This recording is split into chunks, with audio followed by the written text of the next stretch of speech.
गत 10 मे 2024 संध्या बेले कंप्लेनेंट बारंग थाना आमर आसिक रिपोर्ट करते जे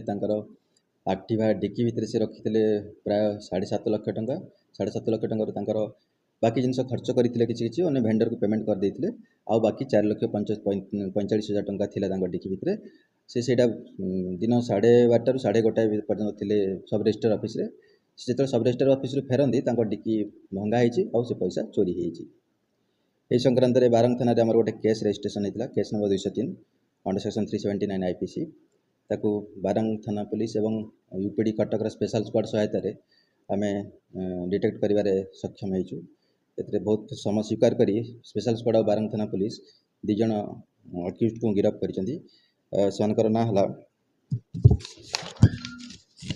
अमर कुमार यादव एवं विपुल गोलवाला। अमर कुमार यादव जी से होचंदी बिहार अंचल एवं विपुल गोलवाला से होचंदी वेस्ट बेंगल अंचल से माने लास्ट गोटे मास है आमर पिपिली अंचल रोते आउ गिरफ्त कला आम पाखु 2,93,000 टंका रिकवरी करूँ गोटे मोटरसाइकेल जबत करूँ पाखु मास्टर की 2टा एवं पाखु मोबाइल फोन 5टा रिकवर हो आज कोर्ट फरवर्ड करा से व्यक्ति विशेष मैंने भुवनेश्वर भी 2टा इनसीडेंट कर जोटा गोटे कैपिटल थाना आउ जो एयरपोर्ट थाना आज कोर्ट फरवर्ड कला सीआरपीसी धारा 110 अनुसार प्रोसिक्यूट कर घटना हेबा परे इमिडिएटली थाना पुलिस इमिडिएटली एक्ट करते इमिडिएटली एक्ट कला आम 10 तारिख घटना